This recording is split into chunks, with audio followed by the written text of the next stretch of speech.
All right, guys, what's up? It's Jack, and welcome back to another podcast. Now, I apologize for not being live because I've got some technical limitations that I obviously couldn't help. But for now, until those technical limitations get a little bit resolved, so to speak, I'm gonna do it like this. And then as soon as those things get resolved, we're gonna be going live. I'll probably do like a little test stream on Twitch before transitioning on here to YouTube, just to make sure everything is working the way it's supposed to. So that way, there's no hiccups when I do come over to YouTube to do this.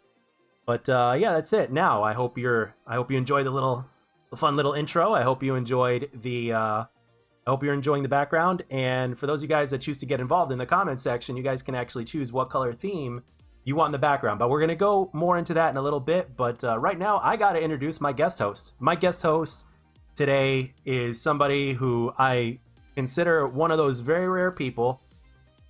Because back in the day when I was streaming Call of Duty on a regular basis, this guy would be in almost 90%, if not more, of my streams. For whatever reason, he was always there, and no matter what I was streaming, he was always there. We've had plenty of good conversations, both on Discord and on stream, and it was a lot easier to stream for a lot longer periods of time because there was always somebody to interact with, and it made streaming that much more fun. So it's definitely an honor to have him on here, and I'm very, very glad that he accepted to do this. And ladies and gentlemen, I want to bring to you RMDizzle. What's up, man? What's going on, man? How you doing? Doing good, doing good. Thank you very much for being on here and doing this. It's we definitely like when you look at back in the streams, man. We've seen some pretty cool shit on stream, and we've talked about plenty of stuff. So it just made all the sense in the world to ask you to come on here and be a guest host. So thank you very much for graciously accepting. No problem, man. It's my very privileged to be here. You're too kind. You're too kind. Privileged to be here. Been a big fan of yours for years. Wow, I never knew that. I never knew I really had quote unquote fans. I just thought I had viewers. I'm very humbled. But the thing is, like, I don't really like the term fans. I prefer the term friends. You know, for anybody that's been watching me, whether they're brand new or whether they've been with me from the beginning or close to the beginning, I call them friends. I mean, even though I haven't met them yet, that'd be pretty cool if I could. But it's good to have friends. Thank you very much for the kind words. Thunder 402 was the one that recommended your channel. So I was like, I'll give this dude a try. So I jumped on. I was liking the content. Subscribed. Liked it ever since. Thank you very much. Thank you very much. It's thank you. Very, very humbled to hear that. So, guys, it is one of the most exciting times of the year. It's one of the most exciting times of the year. We got the Bethesda Xbox showcase coming up, which is basically, some people are calling it E3 2022 because E3 has obviously been sadly canceled, and it's supposedly supposed to last 90 minutes long. And they recently announced a extension for the following Tuesday. So I'm hyped for Sunday, but there's a lot of predictions, a lot of leaks and rumors and stuff like that. And I wanted to go into it. I want to talk about my own predictions, stuff like that. We're gonna get RMDizzle involved as well, and his perspective as well, and what we're looking forward to, and to join in the conversation. And you guys obviously can get involved in the comment section as well, even though we're not live. And I'm also going to be diving into, there's going to be timestamps, so that way you guys can just hover over and get whatever and see whatever it is that you want to hear. You can just skip on over to that if you want to. But I'm going to be going over a few ways to how you guys can be involved as well. And I'm also going to have questions for you guys in the comment section as well. So for those of you guys that feel like answering, I want you to feel more than comfortable to answer, because again, the more involved you are in the comment section, the more involved changes in terms of what you see in the background, for instance, right now, will take place. And we're not just going to be seeing this background, but I've got also multiple theme colors. So let's say you've always wanted to see green, for instance. You like neon green with the black, you can have that. You like orange, you can have that. We're also going to be doing different settings. So there's going to be different settings and areas that we're going to go into for every podcast, or at least every weekly podcast. We're going to change it up as far as colors or themes. So I look forward to you guys seeing what else we have in store, as well as a few video series that are coming up as well. So just to give you a hint of one so far, that is definitely coming, and that is going to be Game of the Week. We are going to be having Game of the Week, and it's, again, you guys can choose. I will end up having a list in terms of what games that I'm interested in playing that are in my backlog, and you guys get to choose by answering in the comment section and participating as well in the games that I have planned for the comment section. And again, not just for the comment section, but also like when this goes live, it's going to be that much more fun, and we're going to have plenty of games to play. Everything from let's see who the fastest typer is, to Let's see who can answer this the fastest, even if they do have to look on Google. Or let's say I have a video game song playing in the background and I ask you guys to tell me which video game it is. So first person who gets first place gets to choose first place first place prizes, second place gets second place prize, third place gets third prize. So whether that means you want to be a guest host on one of these, or whether that means you want to change the color of the theme or the background, you can do that because I got multiple ones. So if you guys want a specific color, specific theme, you can definitely do that and then more. But without further ado, let's get into it because we got a lot to cover over here. And I also want to know what my guest host has on his mind when it comes to all this stuff as well. And for you guys in the comment section, for whatever it is that you're excited for, I want you guys to let me know what it is that you're excited for and what you're interested in looking at. So, but anyway, now the first thing I want to mention is, and I can't believe I'm starting off with this, is Halo. Halo Infinite is said to be making an appearance. And I'm just going to say right off the bat, that if they don't mention a Battle Royale, if their big announcement is not going to be Battle Royale, then in my opinion, it's just going to be crickets and it's not going to have nearly the amount of impact as it should. RMD, I don't know if you play Halo or not, but I'm sure you know of it, and I want you to know, I want to ask you, what do you think if 343 is going to be at Bethesda on the showcase? First of all, what do you think they're going to mention? And number two, do you think it's worth it unless it's a Battle Royale? Or do you think it's something else? Like, oh yeah, we're gonna redo everything in Unreal 5 or something like that. What's your thoughts? Do you think it's gonna have an impact, or do you think it's just gonna be crickets? As much as I hate to say it, because I'm not really a big fan of the Battle Royale type games, they're probably going to chase the money and announce Battle Royale mode. Me personally, I'm hoping it's like story DLC, because that campaign, I played the whole campaign. That campaign was nice all the way through. Good campaign. But the Battle Royale aspect, I won't be shocked if they come out with Battle Royale. That's my opinion on that. Yeah, there's another group of devs that are supposedly working on something, and I'm pretty sure this is it, and it's been in development for over 2 years. Now, for the Battle Royale community, I'm actually very, very hyped for, and also for the Halo community, because the Halo community really right now, with the release of Halo Infinite, it really needs a breath of fresh air. I mean, me personally, all I play is ranked, and I'm happy with ranked. All I'm asking for is a ranked free-for-all, because that's like my main first-person shooter right now. So that's all I want, and the thing is, it doesn't take really much to make me happy. But I know for the majority of the community, whether they're hardcore players or whether they're competitive players or whether they're just casuals, Halo really needs a shot of adrenaline. So I am hoping for that sake alone and for the popularity of the franchise alone, as well as the game itself. I hope they announce a Battle Royale as well. And I'm not a fan of Battle Royales either. I wish I was, but I don't personally enjoy them, but I know a lot of people do. So, and of course, with Halo being the kind of shooter it is, as well as the kind of weapons that you have access to and the way the gameplay is, Battle Royale and the vehicles as well, Battle Royale definitely has all the potential in the world to succeed. And plus, they got Forge mode coming out, so I guess fans can create their own maps, whether it's Battle Royale or not, and their own game modes, and it also gives feedback to 343. So yeah, and at the same time, if Battle Royale comes out, hopefully they can just go back and they can just kind of maintain Battle Royale from there and take their notes, but at the same time have more resources pumped in the multiplayer, because the multiplayer could certainly use it. So I 100% agree with where you're coming from, and I really hope, for the sake of the franchise, I really hope they announce Battle Royale, because nothing else is going to have nearly an impact. If they announce Battle Royale, the entire Battle Royale community is going to like shit their pants, and you're going to be seeing reaction videos from everybody. You're going to be hearing Dr. Disrespect go. He's gonna be having orgasms all over the place. Yeah, I can. Yeah, so, but when I think of Halo, I think of campaign first. I think of campaign first, then multiplayer. Like I don't know. It depends, like how you said, how they handle the Battle Royale aspect. Is it going to be like just like a copy version of Warzone? How that runs? Yeah, I personally hope not, because Battle Royale. I mean, Halo just plays so differently than Call of Duty. So I hope not, but at the same time, you never know. They do take influences. So another thing that scares me about Halo having Battle Royale is, will there be more microtransactions? Like they can go that route, because it came out. If you got Game Pass, it's a free game. So yeah, like they can easily say microtransactions. That would definitely kill the spirit of it for me, because Because you know, Call of Duty is the more microtransactions you buy, the more easier lobbies you get. Yeah, And stuff. with the patent and how they have their stuff implemented. Yeah, I mean, Halo has something called True Skill 2.0. They first introduced it in Halo 5, and now it's basically 2.0. So it's like their own version of skill-based matchmaking, but there's desync problems and stuff like that are going around. But I personally don't think it's related to True Skill 2.0. I could be wrong, but it's basically their hidden MMR system, which is a huge problem because it's just not working 100% the way it should.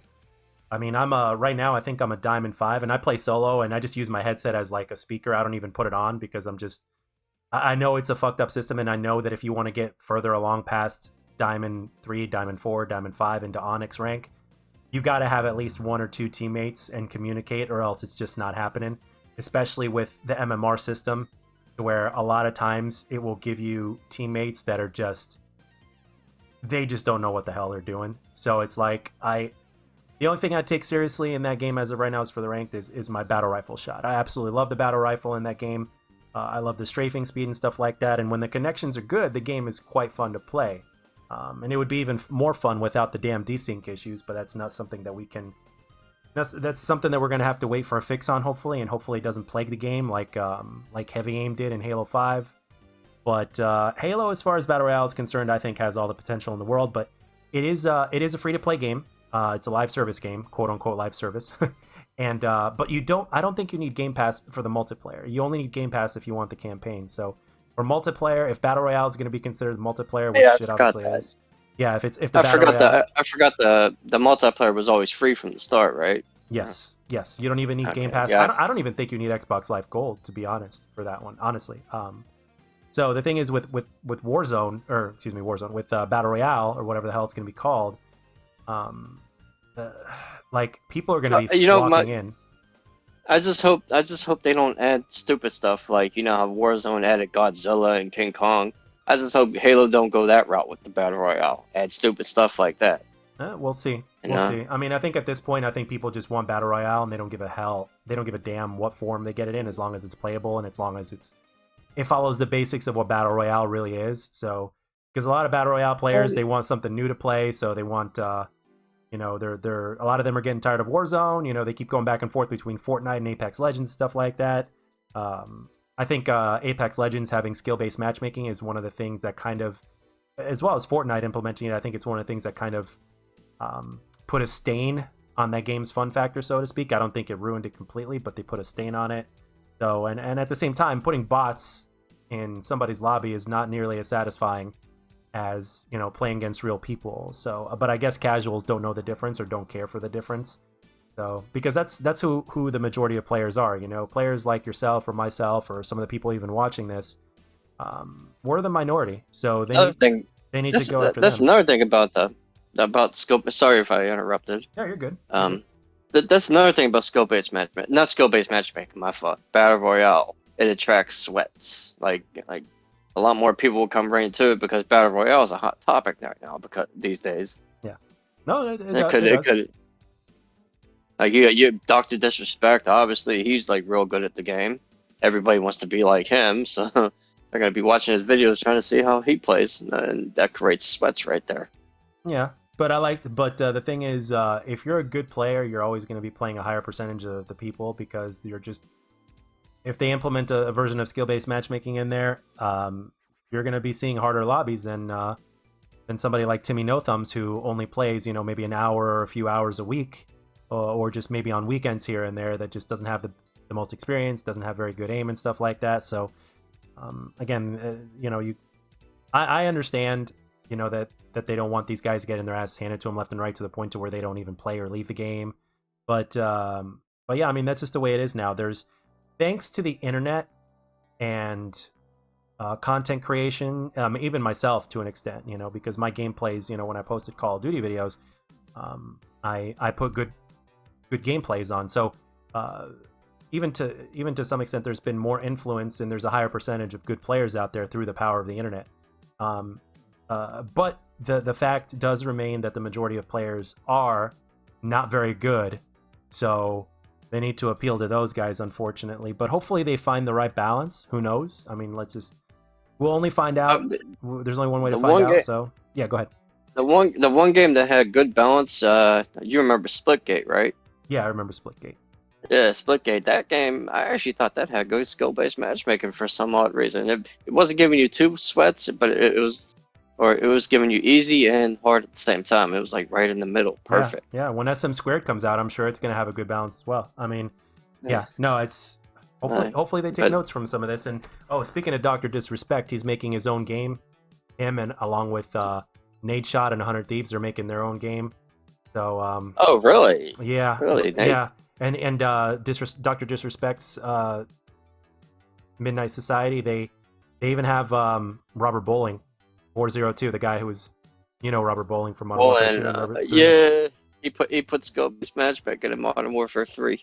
I wouldn't go that far. I don't think. No, skill-based matchmaking. It was the quick scoping. He was in charge. He did the quick scope for Modern Warfare 3. But no, he's actually one of the people that wanted DLC of past maps for free, and they said no.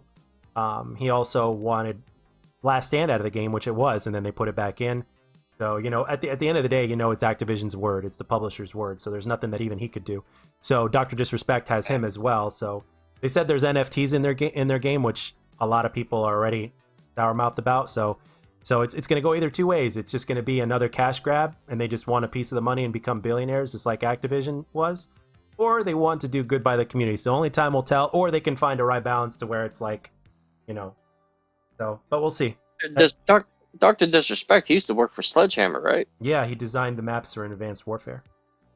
Advanced Warfare. So obviously that would be a good thing for him being on it, because I don't think he's was all for that skill-based matchmaking either, right? No right player in their mind, unless the only time skill-based matchmaking or strict skill-based matchmaking should be in a multiplayer game in a public match is, I'm sorry.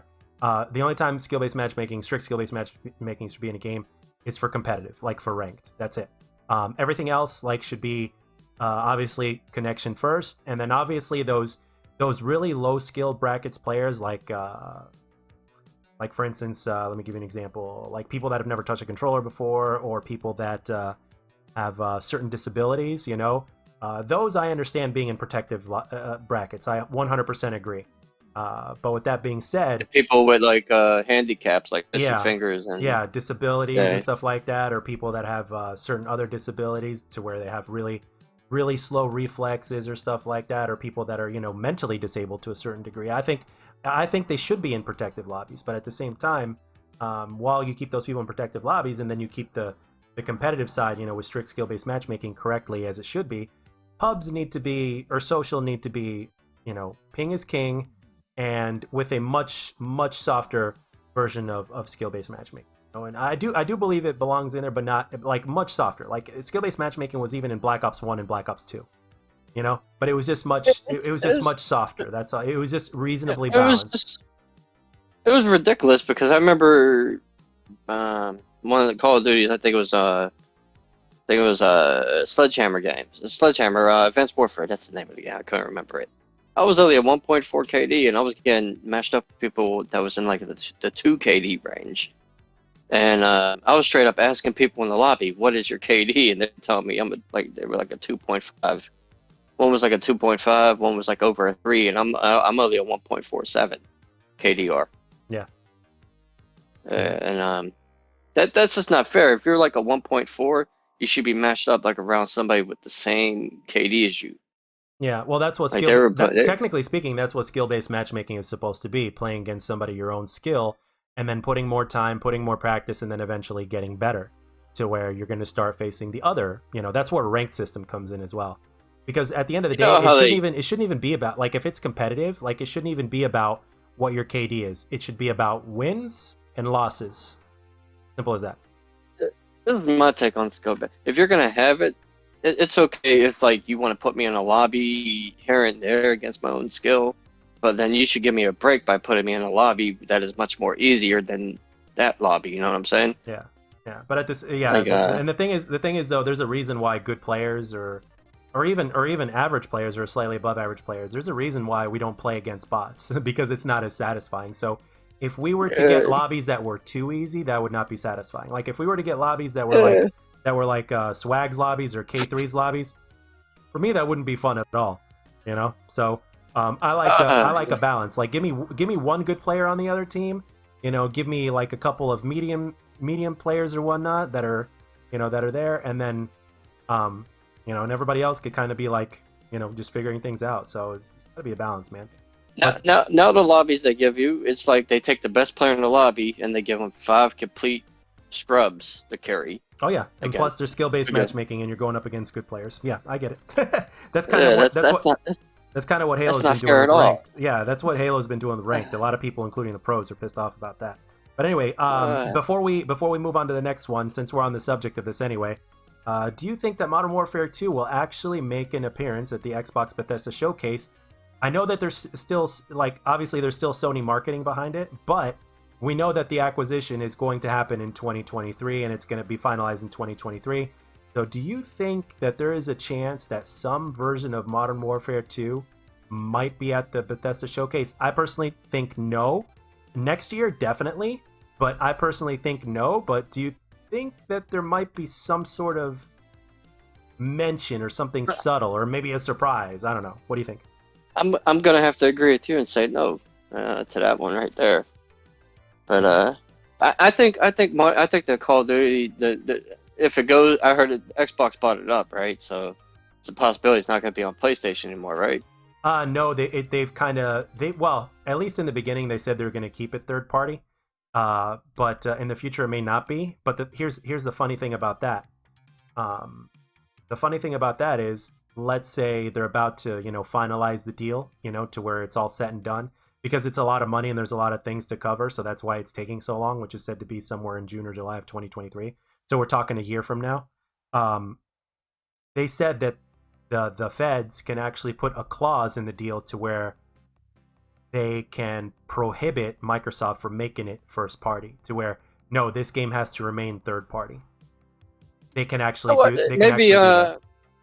I think it's still going to be on PlayStation. I just think all the DLC, exclusivity. Did I say that word right? I think it's gonna be like how it was in the 360 PS3 days. How DLC goes to Xbox first. Yeah, I mean they've been basically getting rid of that already. I mean, it's just that PlayStation still has priority, but just in subtle ways now compared to what it used to be. So the sad part about Call of Duty now, that when you paid for DLC was a lot better than you get today. Yeah, unfortunately, when you paid for it back then. Yep, that's the old saying right there. You took the words right out of my brain right there. You get what you pay for. You get what you pay for. If you want something good, you get what you pay for. I couldn't agree more. A lot of people are even saying, let's go back to the old days. Like, just take the engagement optimization matchmaking out. Give us bucket. Go back to supply drops. Who gives a shit? But right now, I think they're pretty much illegal, if not close to being illegal. I just don't like how very little you get. Even though it's free, you get very little. Like, you gotta wait 5 months just to get 2 maps. Yeah. No, I get it. Like, there's lots of shit going on, but apparently everybody's working on Modern Warfare 2, so. But I'm just glad at this point this is hopefully the last game that Activision will be in charge of. And the one thing I'm looking at, like when Microsoft, obviously there's going to be a break, and then when Treyarch brings their first game out, it's going to be obviously 100% under Microsoft. So the one thing I'm going to be looking at is the companies that are in charge of making that game on the box or whatnot. And if I see Demonware's name, it's fucked. It's fucked because Demonware. Yeah, Demonware is responsible for engagement, for the patent, basically engagement optimization, matchmaking, all that stuff. Yeah, they're the ones that works on Call of Duty now. Demonware. They're one of them. Everybody's working on this latest one, but like when you look at if you look at Vanguard, you'll see all the teams that worked on it and stuff like that. Demonware are the ones that are responsible for the skill-based matchmaking or engagement optimization matchmaking. So if I see that logo pop up again in 2024, it's like, yep, same shit, different day. Microsoft capitalizing on it. You know what was real funny? I remember going on Twitter and they just announced Modern Warfare 2, the name, right? And everybody thought it was a Modern Warfare 2 remastered. Yeah. And I was cracking up so bad. I'm like, it is not Modern Warfare 2 remastered. You got played. Yeah, Modern Warfare 2, just leave it in the past. You know, Modern Warfare 2 was a gem back in its day. It was the first Call of Duty. It was the first Call of Duty game I ever played, even though I didn't play it that much. Black Ops is obviously what got me into, Black Ops 1 and then Black Ops 2 pretty much sealed the deal for me. But Well, World at War made me a believer in Call of Duty. yeah, that was like over 10 years ago. It had its time. It was great, but you got to move on. If it was released today, it has to be released the right way without all the bullshit. I mean, the bullshit that they're adding today is just, it's like adding shit to pizza. It's like you got a perfect pizza that was served back in the day, and all of a sudden they start adding shit to it. It's like, no, you're not gonna eat that. It's not the same. So okay. I agree with the creators where they said if that game was released today and they fixed it, nobody would like it. They won't. Well, let's put it this way: they probably still would. Well, a percentage of the people, especially the ones that played it back in the day, would. But it sure as hell wouldn't be like. Yeah, it's a different time. Games have come a long way since then, and again, it was just a different time. One of the reasons why Modern Warfare 2 became as popular as it did was because its timing was spot on. So, but anyway, and what made the game so fun was the broken mechanics of the game. Yeah, and all the weapons were powerful and shit like that. Yeah. That's what made the game. It was a different version of balance. It's like it was like, yeah, there's nothing needs to be nerfed or buffed because everything is powerful. So it's like, hey, just take your pick. So it's like the creator said, you know what, we're gonna let the inmates run the yard. we're gonna overpower everything, like most of the majority of stuff, and we're gonna just let the inmates run the prison. That's what they basically did. Yeah.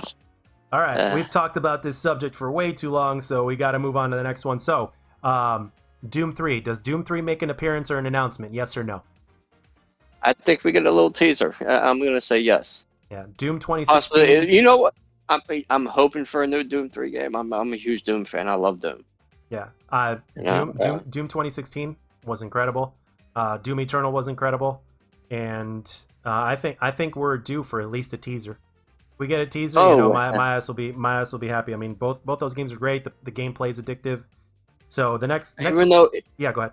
Even though Eternal was probably one of the toughest games I ever played in the past 10 years. That game was so tough. But it was good. Did you play it on the hard difficulty?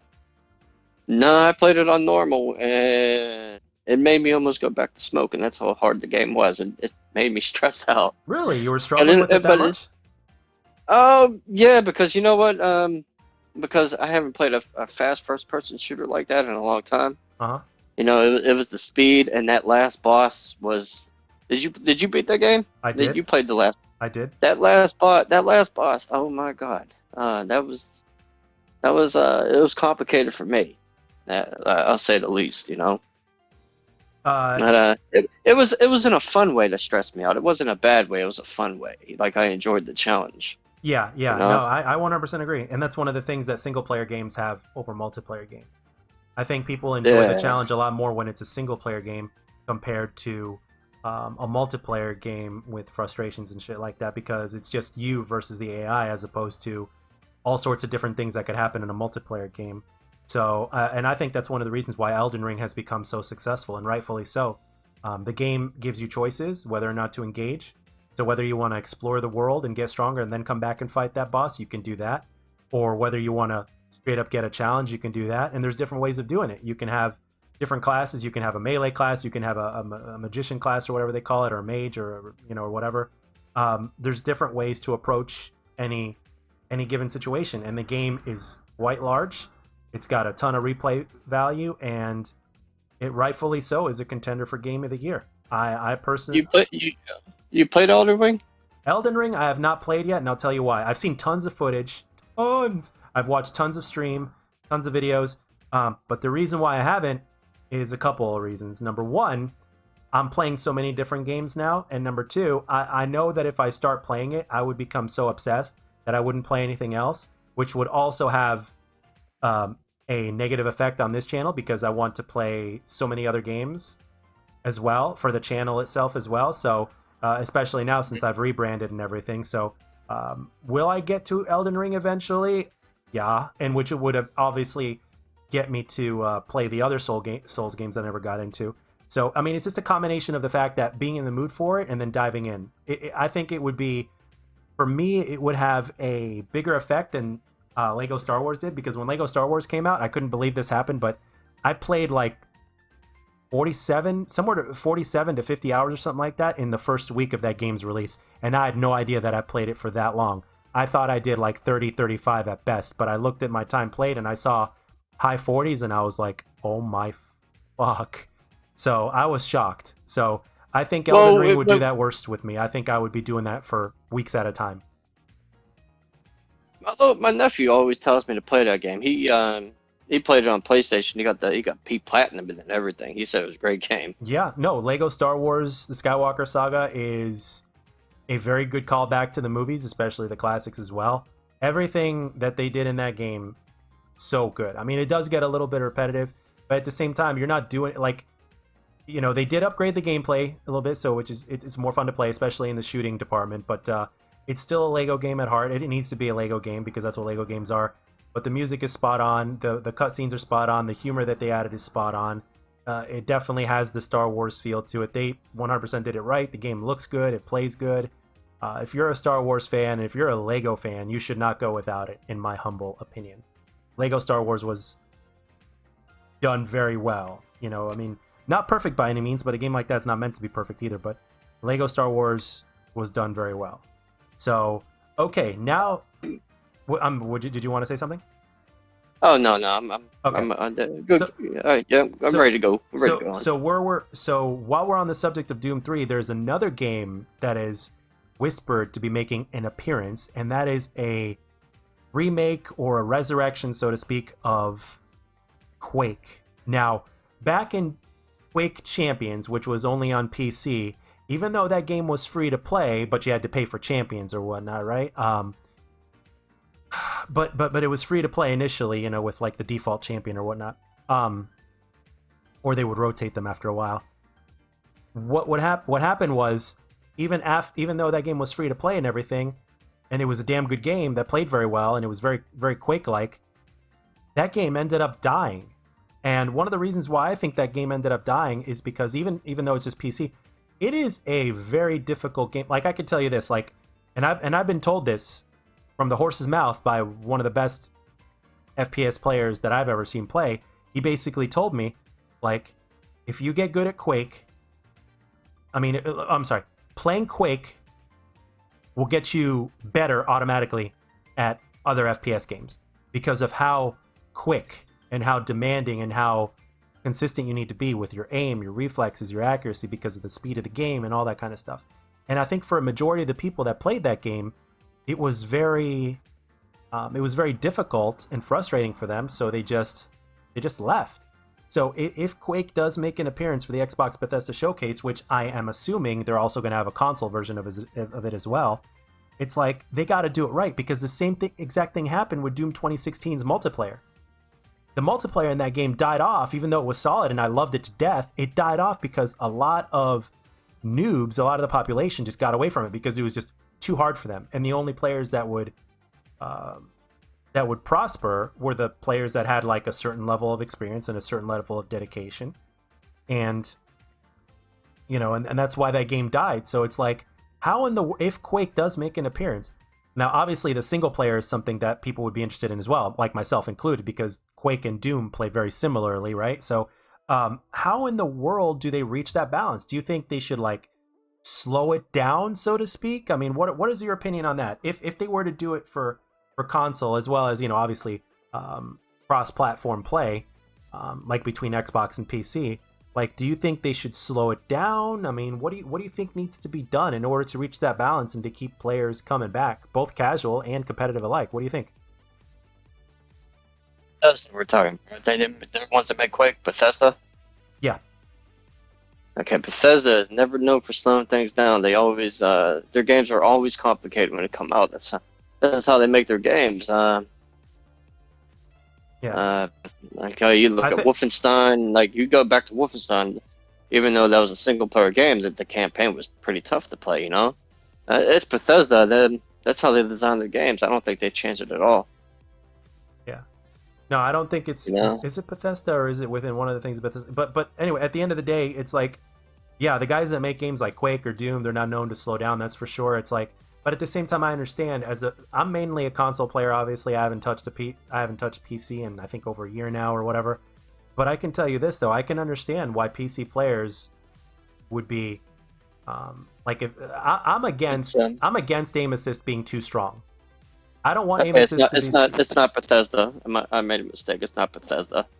ID Software makes. There we go. Yeah, those are the guys that I was thinking. Yeah, Software. And So- Raven Software makes it too. They're ID Software, Raven Soft / ID Software. That's what I see down here is developers on the developers list. I'm looking at. Okay. The Bethesda is the publisher. Yep. But ultimately it is up to Bethesda. Bethesda doesn't want the game slowed down. It's not going to slow down no matter what ID Software says. So They should slow it down because, in my opinion, video games should be all about fun, not complication. You know, it should be all about fun. Everybody should be able to play any video game that comes out. That's how I would. I 100% I 100% agree because I like that style as well. But the problem is not a lot of people do. There's a lot of people out there that prefer slower, and I think that's one of the reasons why Battle Royale is so successful, because obviously you have a choice, and plus the way they're building a few things now, it's like, you know, like when you think of Modern Warfare and probably Modern Warfare 2, you know, you think of all the different lines of sight, all the safe spaces, and the way the game works. It's like, you know, people. Another way you can look at it, like, you know, even if it's a tough video game, you can just, the longer you play it, the more you'll get better at it. You know. Yeah. If you give up too soon, you're not gonna get better at the game if you give up too soon and just quit. Well, there's two problems with that. I see where you're coming from, and I 100% agree. However, there's two problems with that. Number one, even for the players that aren't good, they're never going to experience that difference because of skill-based matchmaking, because it affects everybody in different ways. It does. So they're never going to be able to see their improvement. That's a good point right there. I didn't think about it like that. That's a very good point right there. And number two, damn it, it just slipped out of my head. I hate getting old. Number one, skill-based matchmaking. And the more you do good at the game, the more they punish you. They don't have. That's it. Thank you for saying that, because I completely went blank. The players don't have an attention span that they used to have. Right? So players don't have the attention span that they used to have. Actually, they don't have a long attention span at all. So the thing is, gamers are very impatient or whatnot. So, you know, you got to keep them interested. And that's, I think, why they add in all these different things as part of a way to try to keep them interested. Because it's like, there's always that one other thing to get, that one other thing to unlock, you know, or something like that. Or, you know, things like microtransactions or whatnot. Like, all these things count, man. So, and again, like I said earlier, we're in the minority. So hopefully if it is Quake and if it is going to be cross-gen, I hope they strike a balance to where both mouse and keyboard players as well as console players can coexist peacefully, even though I don't think that's ever going to happen, because there's always going to be two sides of that coin. So they're always going to be button heads. You know, mouse and keyboard players are going to be complaining about aim assist, and then controller players are going to be complaining about mouse and keyboard. So that is what it is. Hopefully, that's a rivalry that would never end between PC and console. No, probably not.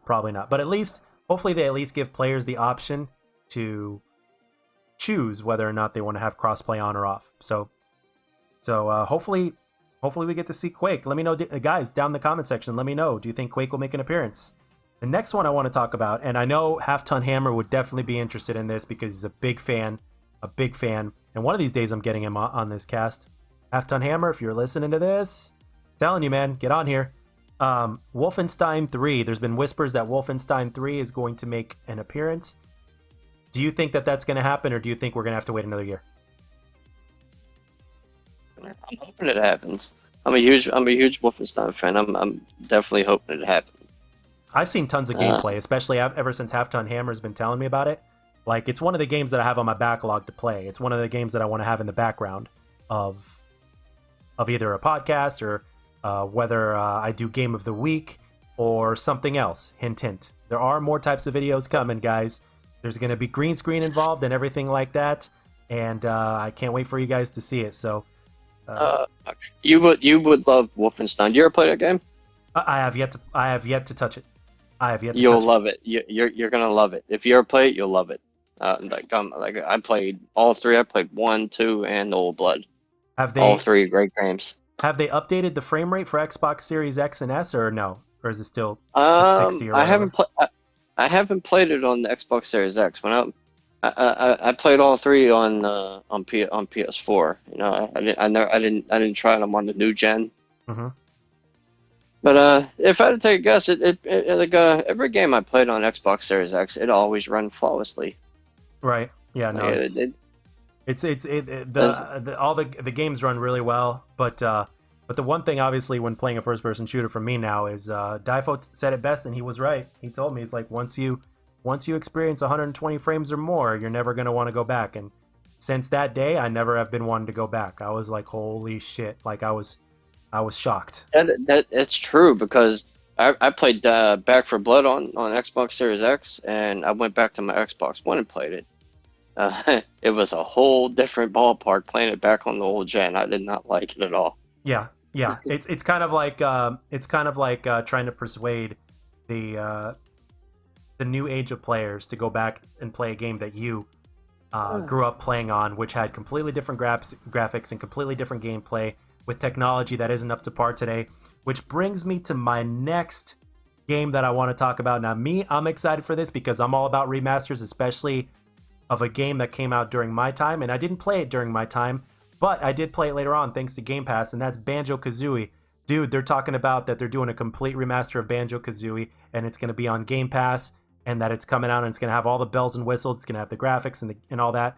Like Banjo Kazooie remastered. What are your thoughts? I'm trying to remember what that game is. Is that game similar to like Crash Bandicoot? Kind of, sort of, yes. But for N64, yes. You can say it's.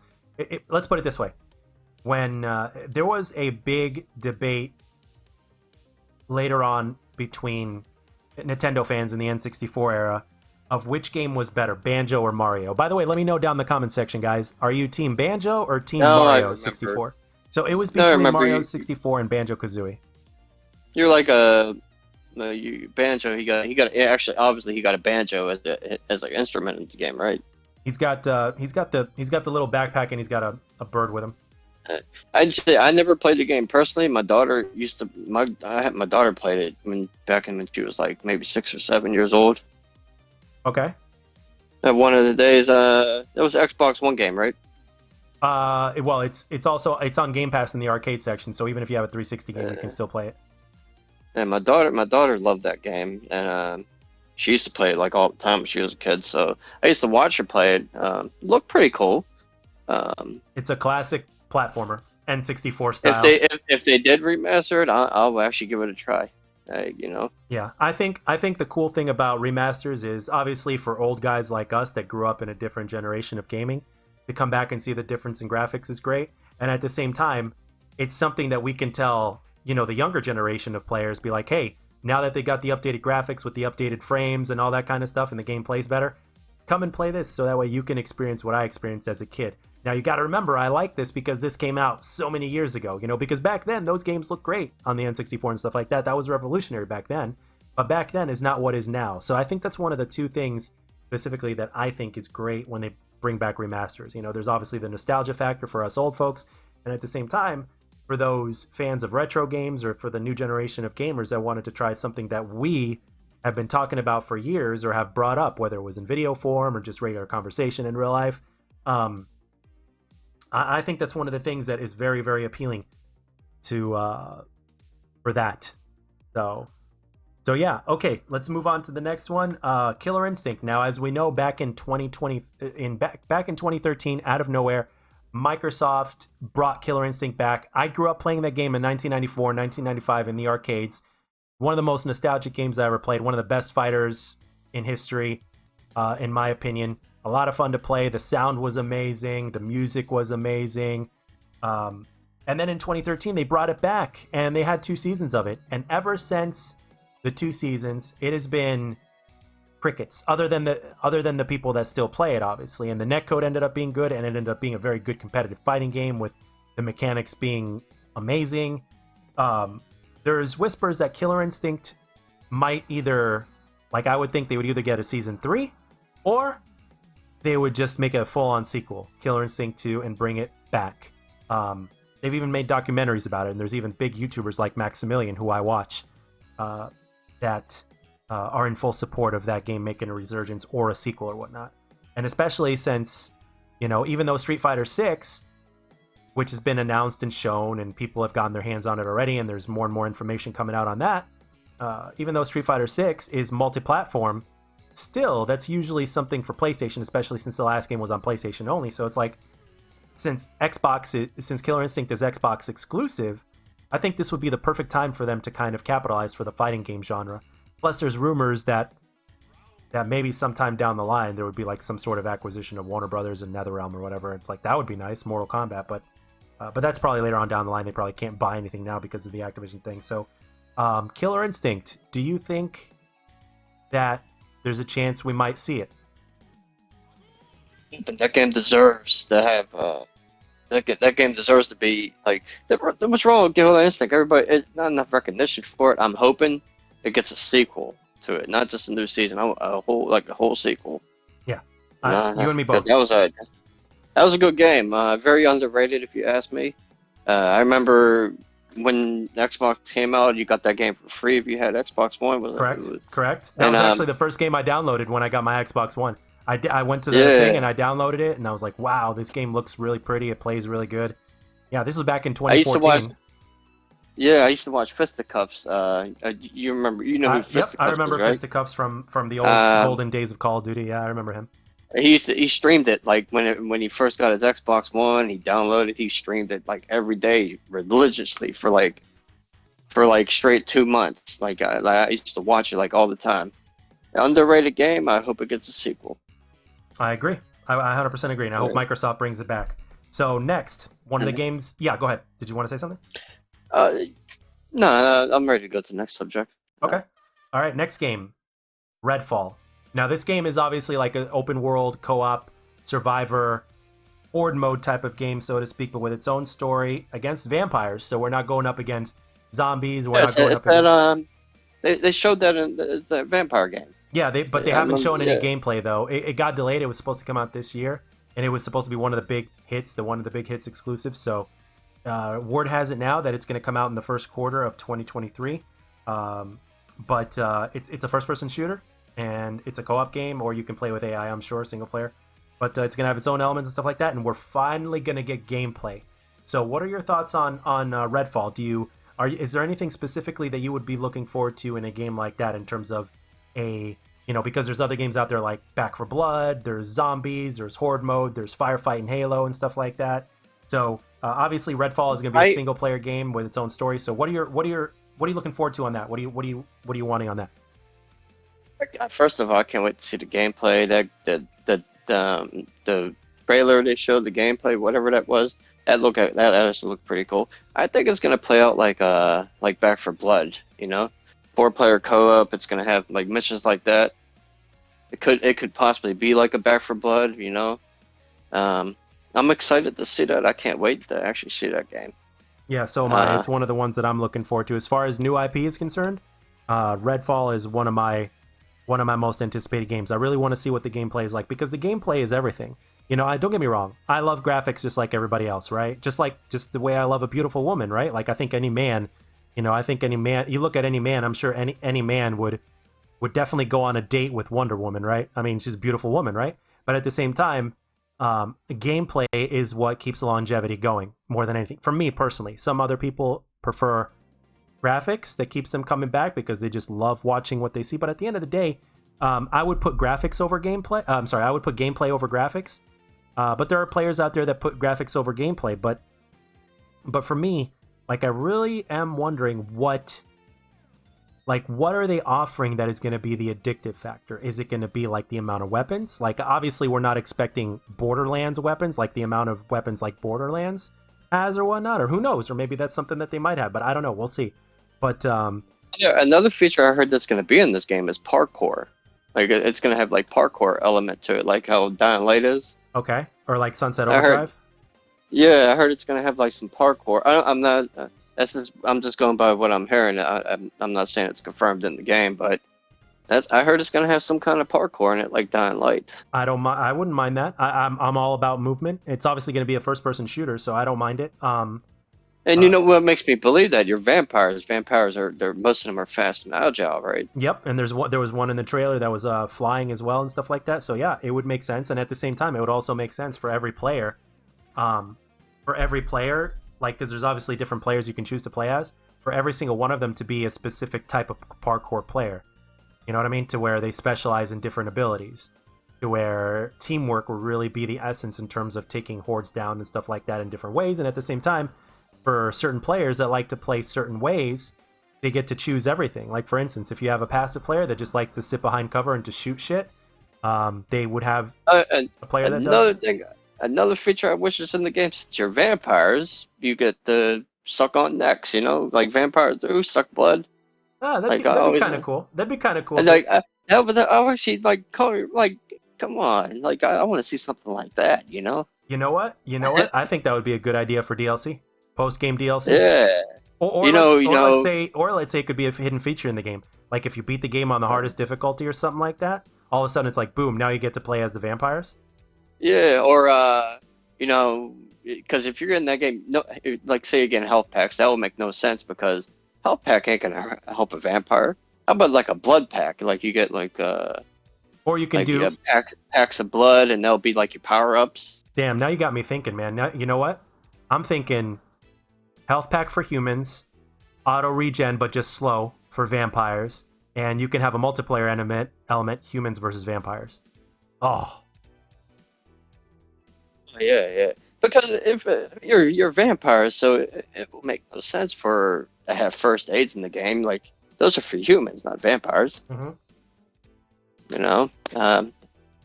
Yeah, and have different abilities for vampires and shit like that. Yeah, no, 100%. Yeah, you know, 100%.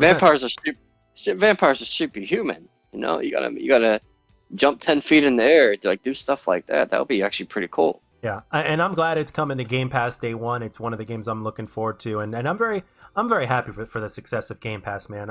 It's such a good thing. Phil's been doing a good job, but granted, he's not perfect, and then we'll see what he does with the Activision thing because he's the one that everybody's going to be answering to after the acquisition is over. So the Game Pass has been an awesome idea. Whoever came up with that, like I have like. All my friends are on PlayStation. They used to be on PlayStation. Now they switched to Xbox because of it.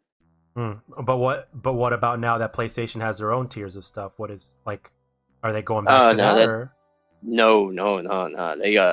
They came right to Xbox. As soon as I told them about the Game Pass, like 7 of my friends came right to Xbox, or 7 people I know jumped from PlayStation to Xbox because of the Game Pass. Because they came up my house. They came up my house. Like a few of them came to my house, and I showed them what was going on with the Game Pass, and they became believers. They returned back to PlayStation. In 2023 and 2024, it's like Xbox is gonna drop a bomb, man, because they have like over 23 studios that they bought and invested in, and you know those motherfuckers are working on a whole bunch of things that we haven't even heard of yet. So and that PlayStation tier stuff, I looked at it. I think it's stupid. If you ask me. I mean, it's everybody's got their own opinions. I mean, the thing is, let's be real here. I mean, the exclusives for PlayStation are phenomenal games. Like they're very, phenomenal games. God of War, Ghost of Tsushima, and a whole bunch of plethora of others.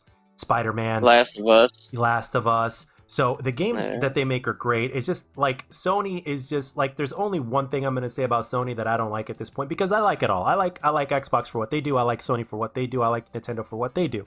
But one of the things that Sony is doing wrong, in my opinion, but at the same time, from their perspective, they're doing it right because it's Sony, and a lot of people will support that brand no matter what, which is understandable from a certain point of view.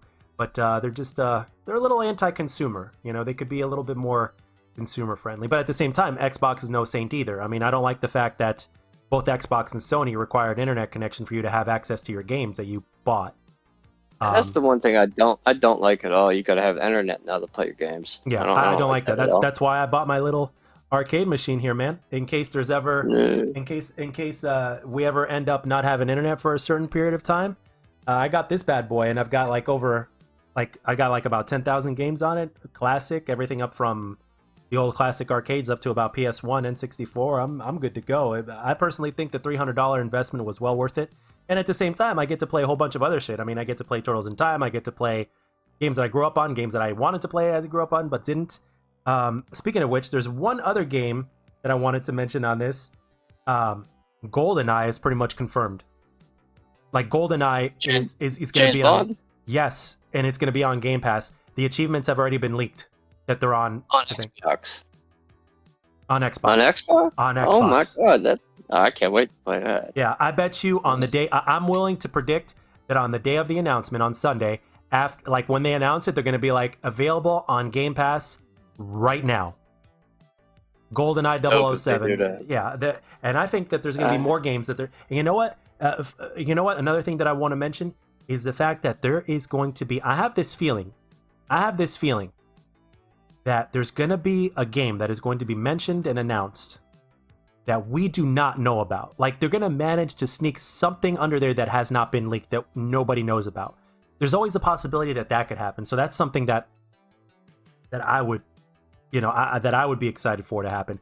Granted, it's difficult for that to happen because of the power of the internet and everything like that, but still, I can't help but be excited about that. Like, for instance, if they announced that, like, let's say they don't have a Killer Instinct 2, right? But they said, hey, we're bringing back another old fighting game that was loved once, like Primal Rage. If they were to bring back Primal Rage, oh my! With the dinosaur, with the dinosaurs. Yes. Yeah, that was pretty cool. I remember I had that on Sega Channel. Yes. Back in the day. If they bring back Primal Rage with like what they did with Killer Instinct, bro, I mean, plus at the same time, they're going to release the classic version as well in the arcade thing. I mean, Primal Rage was a fun game. It was one of those games back in the day. It was a gem. It wasn't one of those super competitive ones, but like with today's technology and the way games are coming along, they can make that competitive, and they can have all the blood and the fatalities and shit. Fuck yes. Are you kidding me? Man, I wish the one game they come out with again. You remember Eternal Champions? Yes. On Sega, I wish they came up with that game again. I love that game back in the 90s. Let me tell you, if there's anybody that I have faith that's going to bring games like that, it's Microsoft. Especially since they're Microsoft. Yeah, because they're not just paying attention to like games with like new technology. They're paying attention to like the old shit too. Like indie games as well and old classic arcade games. Like they're paying attention to like everything. Like Microsoft's strategy is they just want to they want to have everything, man. They're just yeah. They want to like appeal to everybody. I mean, right now they're going to release like this thing that you just attach to your TV or whatnot and power through the cloud, and you can have Game Pass on there and play games whenever you want, as opposed to buying a console. I mean, literally any casual will have access to games now who otherwise wouldn't. I mean, they had a bunch of good games back in the day. Primal Rage. You brought me back to the 90s when you mentioned that. Yeah, no, I'm a 90s kid, man. I'm a 90s kid. Same here. That's one of the reasons. That's one of the reasons why I rebranded the channel. That's why the reasons why it's gonna have it has the theme that it does and the look that it does, as well as some of the things that you're gonna be hearing and seeing. Like a lot of the stuff like that you're gonna be seeing when the green screen comes into play and when the new camera and shit comes into play and the new videos that I'm gonna be introducing on this channel and carrying forward. There's gonna be a lot of 90s theme to it. Now, granted, it's not gonna be 100% because you gotta keep it modern, but at the same time, I am who I am, and I lived in a certain era of gaming. So, I mean, hell, even Dr. Disrespect has a 90s theme or whatnot, or an 80s theme. Even if he did make it all 90s, I'm all for it. Oh yeah, I miss the 90s, man. Give me a DeLorean and let me go back to the 90s, man. That's where I would go, 100%. If I had a time machine, I would go back to 1992. Mortal Kombat. and that's the first time I played a Mega Man game was 1992. God bless you, man. I don't know how you fucking do it. This guy, guys, for those of you guys that are paying attention in the comment section, this guy plays freaking... This guy is better at... Like, this guy is good at Mega Man, just like Dr. Bolo is at gynecology, man. I seen that shit, and I'm like, oh my god. It's like, oh, shit. Oh, that bad once you get the hang of it. It's not that bad. Yeah, but still, it requires a lot of time and a lot of dedication to get good at Mega Man games, man. Oh man, I tell you the one thing, I cannot do the no hit like the people how they do the no damage runs. Oh my god. You'd probably have to snort a line of G Fuel and take some Adderall for that. Oh my god. Yeah, my daughter had a can of G Fuel today. I was like, man, get rid of that. Yeah, go on more plates, more dates, and you look at his video and you'll see that G Fuel is really like it's literally nothing. It's literally nothing. It's just a caffeinated. Everywhere I go, everybody got that. My daughter bought a can of that today. My cousin has 2 jugs of that at home. Yeah, plus like you can't hit. Yeah, plus with the cans. amount of caffeine and shit, man, energy drinks are bad for you, man. With the amount that people are consuming, it's and he got a bad heart problem too, and he's drinking that stuff. There you go. I'm like, wait, got my good combination, buddy. Yeah. Anyway, we got to get to the next game. So the next game I want to talk about is Starfield. Starfield is obviously going to be the first-person sci-fi game that's I guess supposed to be like Skyrim. Like, there's so much hype behind that game, behind the scenes. It's a mystery. That game is a mystery. But we're gonna get. You don't know you don't know what it's about. You know what I think it's gonna be? What was that one game on? I can't remember. Outer Worlds. I think it's gonna be similar to Outer Worlds. Oh, we'll see. We're finally gonna get gameplay. So we know that the game is going to look good, but the question is it going to play good? Because there was somebody on Reddit a while back that was claiming to be a developer behind the scenes, and he said that the game, from a gameplay perspective, needed a lot of work, but the game looked good, and it is coming along, but they're still behind. So I'm glad it got delayed in that aspect, but at the same time, it's like, will it get released finished? Because this is ambitious, and it's supposed to be the big game for Xbox. Like, when you think Xbox, you're not just supposed to think Halo, but you're also supposed to think Starfield. So my biggest fear is that I hope it don't turn out like Cyberpunk. Yeah, nobody wants another Cyberpunk. As a matter of fact, nobody even wants another Halo Infinite. I mean, Halo Infinite is in my opinion very lucky to have survived, and it's doing okay, but it's not up to par. So nobody wants especially another Cyberpunk. Nobody wants that shit. I 100% agree. Yeah, well, the one thing I would say about Infinite, I love the campaign. I did love the campaign of Infinite. Yeah, campaign is solid. Campaign is solid. Yeah. It's classic Halo. I mean, the classic Halo. I mean, it gave you a lot of Halo Combat Evolved feels, in my opinion, to this day. And don't get me wrong, I liked all the campaigns for all the Halo games. I played them all, except for Halo 5. You hit it right there on the head. It just like Combat Evolved. Yeah. It took me back to the Halo 1 days. It was the first Xbox game I ever got. Like, I went to a friend's house after high school. He had gotten an Xbox. And I didn't have an Xbox. I just had a GameCube at the time. And guess what game he had? He had Halo. And the next thing you know, 3 weeks later, I had saved enough money to get my own Xbox. And obviously, I got Halo. Halo Combat Evolved. I mean, it stood up right up there, shoulder to shoulder with PC games that were first-person shooters. And when Halo 2 came out a few years later, 3 years later, it was like, we had Xbox Live come out and shit like that. It just, the multiplayer stood head to head with what PC was able to do. So it's like, it all started with Halo. And with the campaign of first person shooters, like, holy shit, Halo was amazing. Halo Combat Evolved to this day will always be one of my all-time favorite first person shooters that I've ever played. And I will always have. Yeah, go ahead. I met my girlfriend playing Halo, the first Halo. There you go. There you go. And that's nice when you have somebody that has that in common with you. That's nice because it's, one of the there's a few things that are like the secret recipe to a successful relationship, and that is obviously communication is number one, and if you have a lot of common grounds and stuff like that, that's another something that you can't really overlook either. So if you enjoy the same things, communication is key. It is regardless of whatever type of relationship you're in, whether it's serious or whether it's casual, you got to be able to communicate. 100% agree. So going on to the next one. Yeah, say again. It was Starfield. I'm really interested to see what that is. Like I think it's going to be similar to Outer Worlds. Yeah, I hope they get it right. And the fact that it's going to be day one on Game Pass is something that is also very appealing. And it also it's also going to make Game Pass that much more valuable, more bang for your buck.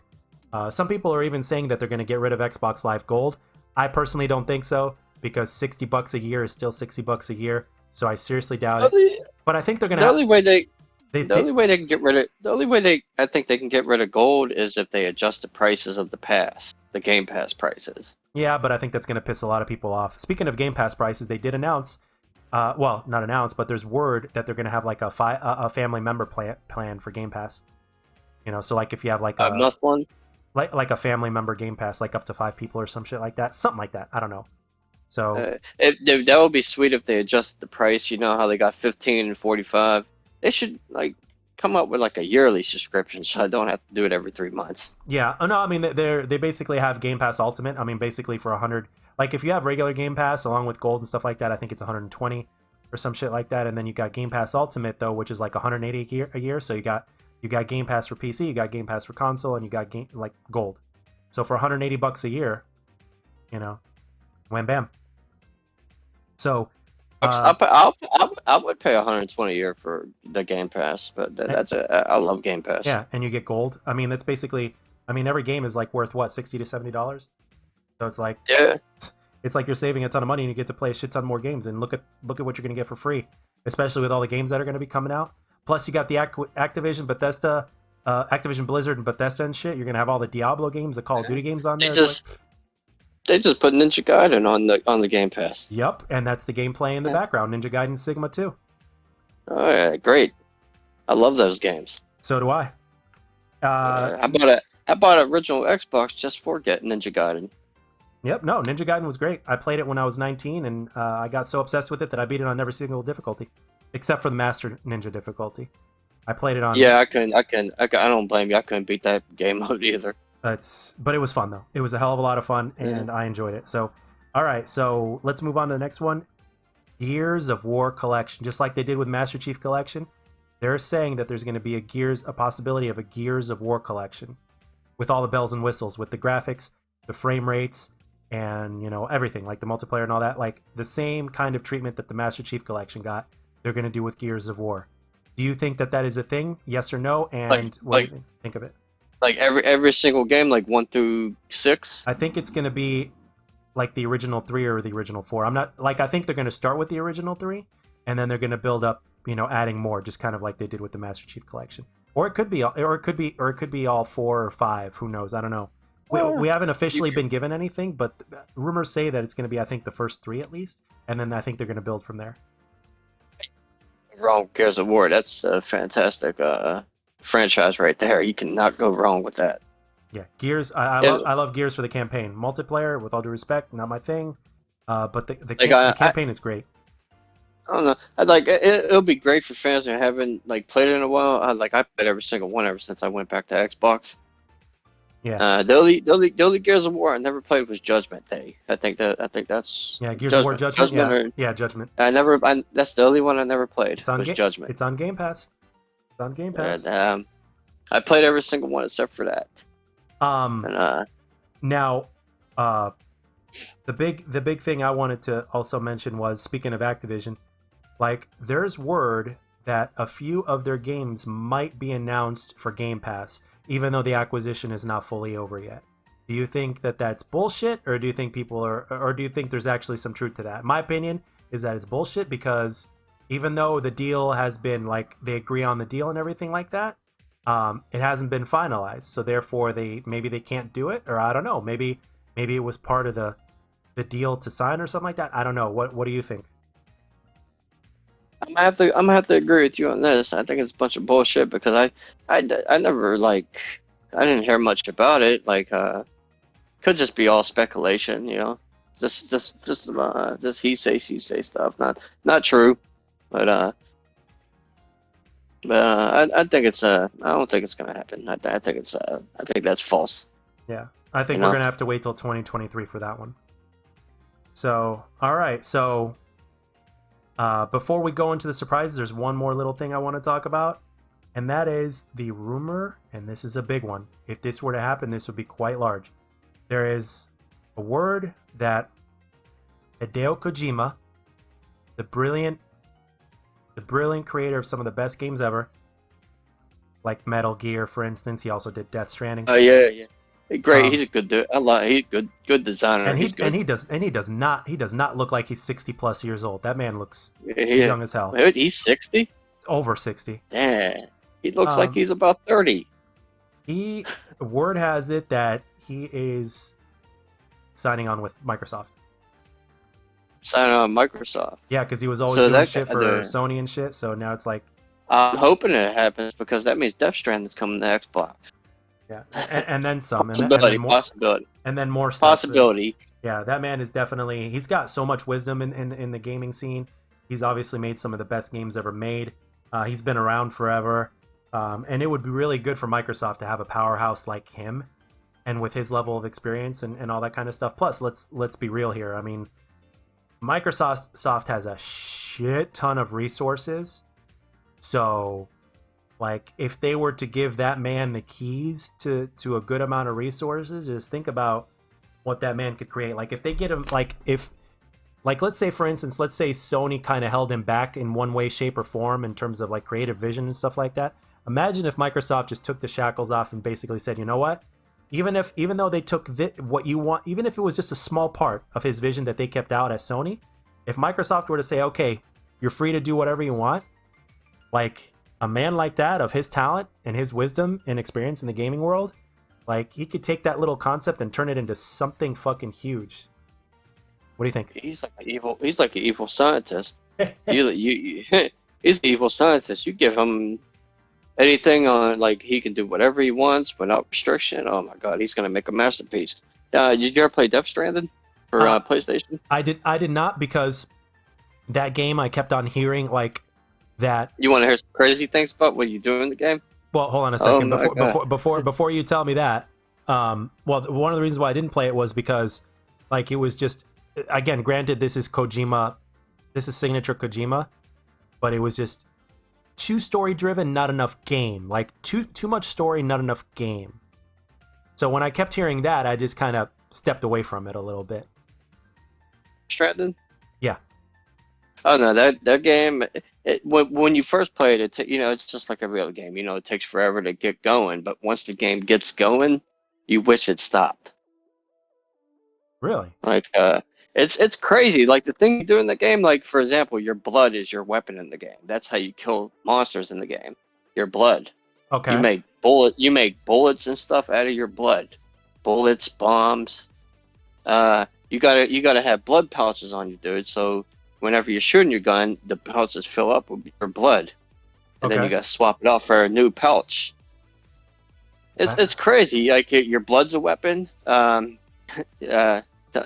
Your poop is a weapon in the game. Ain't that crazy right there? Like, you can make you can literally make grenades out of your poop. Like, ooh, talk about a shit grenade. Shit grenade. You can make a shit bomb, and you can actually throw it at the monsters are invisible. That's why when you see the baby on your chest, he's the one that detects these monsters because you can't see them. The closer you get to these monsters, the more visible they are. And you can hit them with blood grenades. Like, you make blood grenades. Your blood is what kills these things, these monsters. Holy shit! It's pretty crazy. And you got to build roads so you can travel around this empty world. And if your baby starts crying, there's a monster around you. And it's real. Like, the game's crazy. Craziest game I ever played was Death Stranding. That game was nuts. Yeah, a friend of mine who I hope to get on the podcast, Half Done Hammer, he's a big fan of Hideo Kojima, and he's a big fan of a lot of those games, and he's a big fan of, like, games that are like that have like fucked up elements or horror elements or anything zombie or stuff like that. He's a big fan of those games. Like, he tries to get me to play a lot of those games, but if there was nothing else to play, I would give more a shot. But, like, there's just so much that I am personally interested in that I don't stray too far unless it's like that appealing to me. Like, for instance, my problem is also, like, I won't touch a first person shooter unless I get to shoot, like, unless I'm shooting something, or an FPS unless I'm shooting something. So I agree with that. Yeah, but my best way of describing Hideo Kojima is a mad scientist without restriction. Yep. He's a evil son. He can, you give him no restriction, he's gonna make a masterpiece. Yeah, no, mad scientist without the mad. Yeah, like that dude knows what he's doing when he creates games. All right. Now, before we get to the special questionnaire for the guest over here that allows that is a fun part of the stream as well, or fun part of the video as well as fun for the guest and fun for the viewer to get to know the guest just a little bit more. Now, granted, if I have you come on here again, which I'm sure will happen, granted you want to, I'm not going to ask you a questionnaire again. So it's like for first timers, so that way people would kind of have a better idea of who the person is that I'm talking to, so that way they can find some things that they can relate to or whatnot. But before we get into that, I just want to say, like, we were talking about earlier in the stream how there's always, or even before the video, that there's always that possibility that there could be an announcement that we don't even know about yet, right? So in my mind, I'm thinking, now I'm going to take you back to the early to mid 2000s. I'm going to take you to the mid 2000s, somewhere around there. There was a game on Xbox, for instance, called Brute Force that has not been seen since then. But it was a good game. It wasn't a perfect game, but it was a nice little fun game. And with today's technology, I would love for them to just come out of nowhere and saying, we brought back Brute Force and we're making a full-on sequel and making it better than ever. To where they can make it a co-op. It's obviously a third-person shooter. It wasn't a first person, but if you were playing single player, you can literally change. You're playing as 4 characters at once, but you can just change perceptions and stuff like that with the touch of a button. And with today's technology and today's gameplay ideas, they can add shit to that. Do you remember Brute Force? I never played it. I used to watch my brother play it, but it looked pretty good. It was a third person.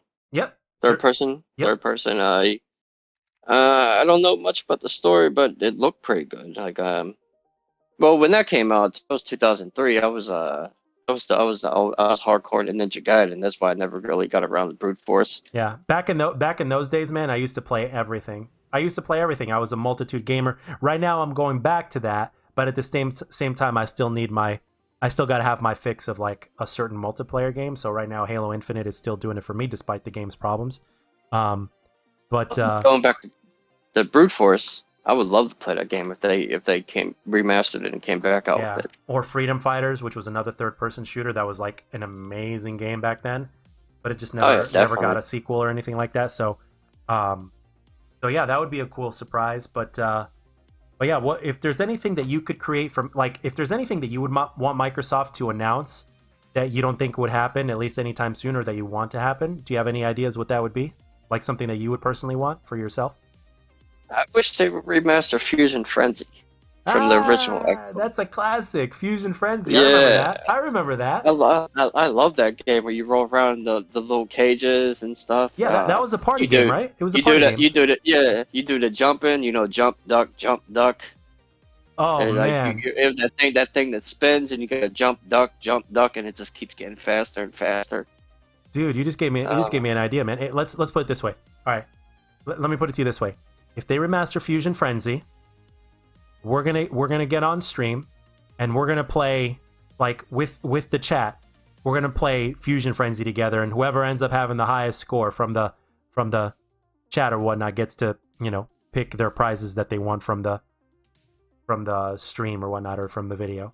Like if they want a different theme color in the background, or if they want to be the next guest, or whether there's a game they're requesting to be in the background on the podcast, or in Game of the Week, they can request that. Again, there's going to be a list that I'm going to be putting up, so that way people can choose what they want. But right now, for the comment section, I would just say, like, if there's anything from the classics to what's going on modern now that you would request to play, let it know down in the comment section.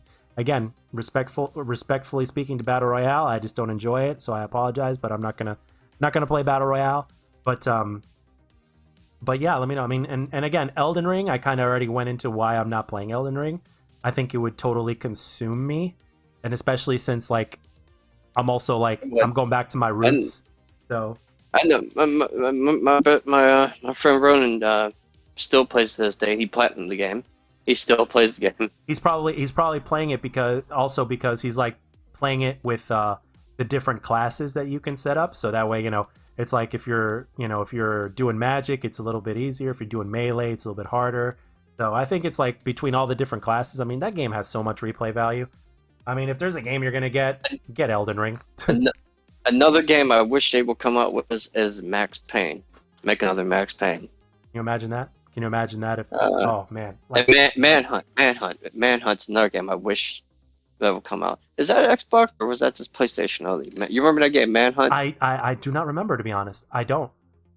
I my honestly God, do not remember.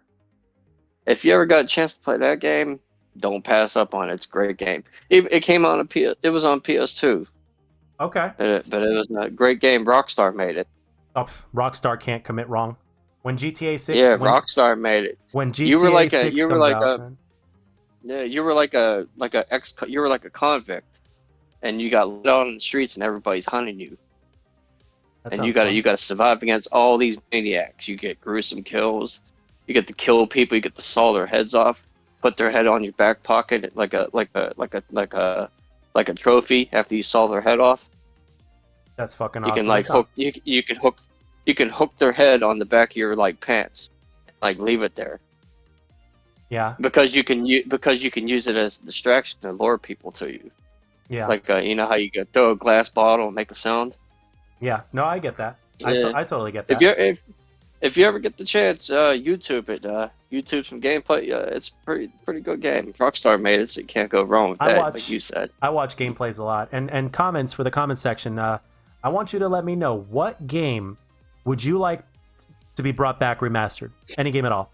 What game would you like to be brought back? Let me know down in the comment section. And as well, as we get into the questionnaire here for the guest host, you guys can play along as well. You're more than welcome to answer some of these questions if you want, or just one of them.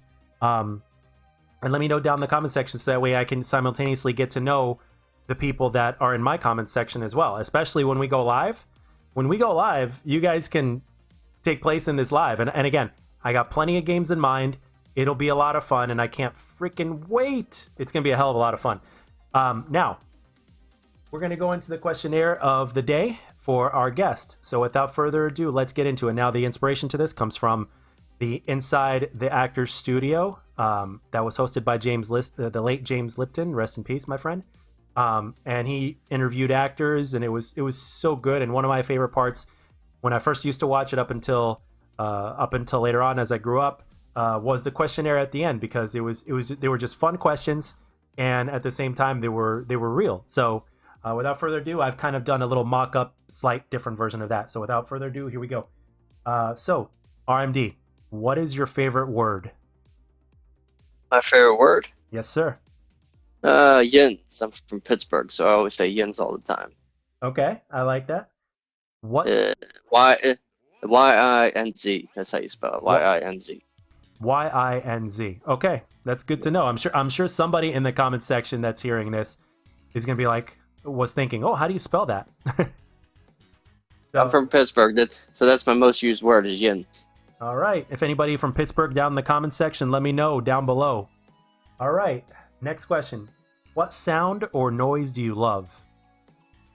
Sound or noise do I love? When I'm playing NHL, I like the sound of the horn when you score a goal. I like that. I like that. When I'm playing NHL, I'm a Pittsburgh Penguin fan, so I got their horn set as my celebration, so I love the sound of it every time I score a goal. Shout out to the Tampa Bay Lightning. Hopefully they win. Now they're coming back at home. It's going to be the game winner for them if they win the next one. Oh, they're going to three-peat. I hope so. We'll see. They're going to go against. If they win, they're going to go against the Avalanche. So hopefully they do. They do well on that. And I think they would be only the second team in history to three-peat, and obviously they would have a chance for a four-peat if they win this time. So let's hope so. My home team. All right. Moving on to the next question. What sound or noise do you hate? Sound or noise do I hate? Of course, I'm gonna go with the chalkboard. The chalkboard, when you scratch it, oh my god, I can't. Ugh. Yeah, that always. You ever get that noise? You scratch the chalkboard, you get that little squeaky sound. Yep. That always reminds me of the scene from Jaws. That's how Quint gets introduced, and he's doing this. The best intro ever is just like chalkboards. definitely a And way then to quiet the fire crowd. alarms. Oh And then yeah, fire alarms in your house. I don't like them. yeah. I don't think anybody likes those. Yeah, or the Uh, sound of your alarm clock waking you up in the morning.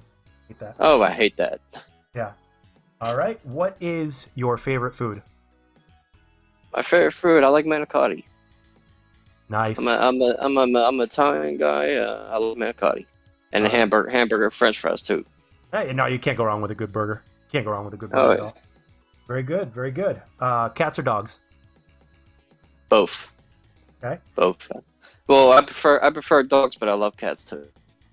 Gotcha. No, I'm the same way. I'm the same way. I prefer them both for different reasons. You know, situations were a little bit different right now. I would probably get a cat, less responsibility. You know, I'd feel I bad got for the both. dog being at home alone all the time. I own both. I got 2 pit bulls and I got 3 cats. That's awesome. That's awesome. Uh, Let me know down in the comment section, guys. Are you team cats, team dogs? Do you? Oh, by the way, one other thing I wanted to ask the chat before I forgot. Are you team Banjo Kazooie or team Mario? Let me know. Also, okay, here we go. Next question. If you won the lottery tomorrow, what's the first thing you would do or buy besides quit your job? I'll fix my mom's house. Say again? I would give my mom. I would fix my mom's house up. That's the first thing I would do. That is a very, very good answer. I like Yeah, your first answer. first thing I do is definitely fix my mom's house up. That would be my first priority. And That is very yep. That right there, Yeah. that answer alone gives the chat just the kind of person that they're listening to. So, you know, Yeah. without necessarily going into too many specifics, you know, this is why one of the reasons why I did the questionnaire thing in the first place. It's like without going into any specifics, the chat, especially with that answer alone, like understands the kind of person that you are and the way that you think and the way, you know, it says something about you. So, good answer. always gotta help your mom out. That's the most important person in your life is your mother. Yeah, for those of us that were blessed enough to have a good mother. So, Yeah, um, yeah, definitely, man. all right. So, let's see. What is your dream job? Dream job. Yeah, My like dream job. Football player. football player. Okay. What position? Yeah. Free safety. Okay. All right. Defensive back, free safety. That's my dream job. Or wrestler. I like wrestling too. Okay. Okay. I'm assuming back in high school you did football and wrestling. More football. More Okay. football. I was too small. I was not that strong for wrestling. Okay. Okay. Uh, I like that. I like that. Let's see. Moving on. Next question. What's the worst job you've ever worked? Dishwasher. Dishwasher, definitely. I don't. Just dishwashing. That was terrible. And telemarketer. Terrible. I'm gonna go telemarketer is the worst job ever. Yeah. A lot of people, you put them behind a desk or whatnot, it just kills their soul. Trying to like be on that phone and you trying to act nice. It just don't work. Yeah, no, I get it. I get it. No, I see where you're coming from. There's a multitude of different reasons why people would be miserable at a job like that. Totally get it. Okay. What advice? Next question. What advice would you give your younger self if you could go back in time? If you were limited to only one piece of advice when you go back in time and you run into your younger self, what would be that one piece of advice you would give yourself? Don't start smoking. Okay, that's good. That's And a good. Don't piece of start. advice. I would tell myself, don't start smoking, because that really put a damper on my lungs. Yeah. No, I lost my dad to smoking. So Sorry to hear about that. thank you. I appreciate that. Moving on to the next one. If you can meet any person, one of them being still alive and the other one that is no longer with us. So basically, if you can meet 2 people, one of them still with us, one of them long gone, who would those 2 people be? I don't know who I would meet alive, but Dad, I would like to talk to my best friend one more time. No. I mean That- somebody. I- I mean somebody you haven't met, like that you've always wanted. Someone who I haven't met. Oh, Yeah. Tupac. I would Okay. like to meet Tupac. Tupac. Okay. Yeah, And then- Tupac. And then and then the other person that you would want to meet that haven't yet, that's still alive. That's still alive. Randy Orton from WWE. Okay. Okay. Definitely him. Oh, I miss the old Attitude Era. Oh yeah, definitely. Tupac. Tupac or Brian Pillman would be another man I would like to meet. That passed away. Okay. Okay. Uh, See, that's my that's, see how your answers really give a clue about so many aspects of you, but yet at the same time, still, people won't know everything about you, obviously, but they get like somewhat of an idea with these answers. oh yeah, definitely. Definitely. All right, now we are But down. definitely, Yeah, go ahead. Tupac is my number one though. I would love to meet Tupac. Okay. All right. Okay, and we are down to the final answer, and this is a question that kind of goes back to my channel roots. Top 3 Call of Duty games of all time. Top three. Let's say I'm number three. I'm gonna go with not World. You know what? I'm gonna go. I'm gonna go BO3 at number three. Okay. I love that game. BO3 at number three. I'm gonna go World at War at number two, and Black Ops 1 at number one. Good choice. I know Difo would probably agree with you 100% on Black Ops 1. I believe Black Ops 1 is his all-time favorite Call of Duty. And that was such a good game. Yeah, it was. For me, it always goes back between Black Ops 1 and Black Ops 2 for number 1, because every single time I start to think about Black Ops 1, I start to like that one, then I think about Black Ops 2, and I just go back and forth, back and forth. Both games were absolute. There's so many, like, BO4 was another game I liked. That BO4 would definitely be in my top 5. Okay. But your top 3 are Black Ops 3, and the second one was World at War, and number 1 Black Ops 1. I'm a huge Treyarch fan. I love Treyarch. Oh, I love Treyarch too. I totally get it. Totally get it. All right. Well, ladies and gentlemen, that concludes this episode. Basically, I apologize for it taking longer to get up here, but again, between working with my artists and getting things upgraded and finally getting things going, Phase 2 is still on its way to being completed. But I hope you guys like what you saw. I hope you enjoyed this postcast or podcast or whatever you want to call it. But I sure as hell enjoyed doing it. Mr. RMDizzle, it was an honor to have you on here, and it was great shooting the shit with you and talking about games and stuff like that, and with these upcoming games. And yeah, man, I can't wait for this Bethesda showcase to come up. And for you guys down in the comments section, let me know what you guys are looking forward to. Something that was mentioned on here, something that was not mentioned on here. Let me know. Let me know what other game you would love to see in the background, whether it's in a game of the week or whether it's in one of the podcasts or whatnot. Let me know, and I'll get that list out, and I'll post it on all my different social media or whatnot. I may post it in the description or in the comment section or something like that. But yeah, there's a lot more to come that I have not revealed yet. But I'm really looking forward to sharing it with you when that time does come. But it's nice to have the wheels turning. It was a hell of a lot of fun doing this, because at the end of the day, it's all about building a community and having fun doing it. So RMD, thank you very much for being on here, man. It was truly an honor and a pleasure, and I hope we get to do it again sometime. For having me, man. I had a lot of fun. Thank you for having me. The honor's all mine, my friend. Anyway, I'll catch you guys on the next one. Enjoy the little outro, and I'll see you guys later. See ya.